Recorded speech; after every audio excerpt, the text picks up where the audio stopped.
টানা ২ দিন ধরে প্রায় বৃষ্টি পড়েই চলেছে আর আমি এই বৃষ্টির মধ্যে বানিয়ে ফেলেছি মা দুর্গার একটা মুখ, তাও আবার মাটি দিয়ে। তো hello everyone, welcome back to my channel miss পান চ্যানেলে তোমাদের সবাইকে স্বাগত। আজকে আমি তোমাদের সঙ্গে শেয়ার করব মাটি দিয়ে এই দুর্গা ঠাকুরের মুখটা আমি কিভাবে বানিয়েছিলাম। তো এই ছোট্ট মতন মা দুর্গার মুখটা বানানোর জন্য আমি কিছুটা পরিমাণ মাটি নিয়ে নিয়েছিলাম আর মাটিটাকে প্রথমেই খুব ভালোভাবে মেখে নিয়ে গোল মতন শেপ করে নিয়ে একটা মা দুর্গার মুখের আকৃতি দিয়ে দিয়েছিলাম প্রথমে। আর তারপরে আমি ফেসের যে সমস্ত ডিটেলস গুলো হয় সেগুলো আস্তে আস্তে করতে শুরু করি। কিছুটা পরিমাণ মাটি নিয়ে প্রথমে মা দুর্গার নাকটা করে নিয়েছিলাম আর তারপর ফোলা ফোলা গাল দুটো করার জন্য আমি কিন্তু আরো মাটি দিয়ে মা দুর্গার গাল দুটো ফোলা ফোলা করে নিয়েছি। একদম অল্প একটু মাটি নিয়ে সেই মাটিটাকে গোল করে হাতের তালুতে রেখে মা দুর্গার চোখ দুটো আমি বানিয়ে নিয়েছিলাম আর সেটাকে একটা তুলির সাহায্যে কিন্তু আমি লাগিয়ে নিচ্ছিলাম ফেসের মধ্যে। আর তারপরেই নাকের দু সাইডটা একটু ফোলা করার জন্য একদমই অল্প মাটি নিয়ে আমি কোনোভাবে তুলির সাহায্যে সেটাকে নাকের সঙ্গে অ্যাডজাস্ট করে দিই। আর ঠোঁটটা কিন্তু করতে আমাকে অনেকটাই বেগ পেতে হয়েছে।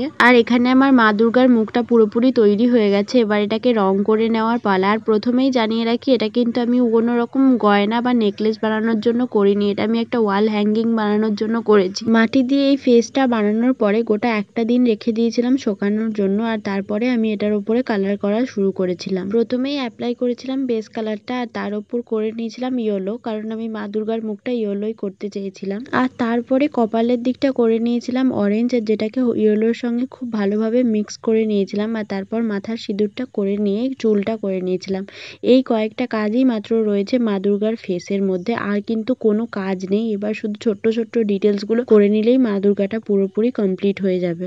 যেমন আমি বলেছি এরপর কিছু ডিটেলস এর কাজই বাকি, সেই ডিটেলস এর কাজগুলোই এবার আমি আস্তে আস্তে করা শুরু করে দিয়েছি মা দুর্গার এই ফেসটার মধ্যে। প্রথমেই ঠোঁটটা করে নেওয়ার পরে মা দুর্গার মুখে আমি ছোট্ট করে টিপ পরিয়ে দিয়েছি আর তারপরে আমি চোখের মতো ডিটেলসে কাজ করতে শুরু করেছি। আর আমারও কিন্তু এই চোখের মতন জায়গায় কাজ করতে বেশ খানিকটা হাত কাঁপছিল, তবুও আমি অনেক সময় ধরে আর অনেক আস্তে আস্তে বেস্ট ফিনিশিং দিয়ে আমি এটা করার চেষ্টা করেছি। মা দুর্গার চোখটা করার সময় এখানে কিন্তু আমি কালোর সঙ্গে অনেকটা রেডের টাচ দিয়েছি, যেটা তোমরা ক্লোজ থেকে দেখলে বুঝতে পারবে। কিভাবে বানিয়েছি, কিভাবে রং করেছি, পুরো প্রসেসটাই তোমাদের বলে দিলাম। এবার তোমরা দেখে বলো তো এই দুর্গা ঠাকুরের মুখটা কিরকম হয়েছে। আর ভালো লাগলে আমার চ্যানেলটা অবশ্যই সাবস্ক্রাইব করে পাশে থেকো। দেখা হচ্ছে অন্য ভিডিওতে। বাই।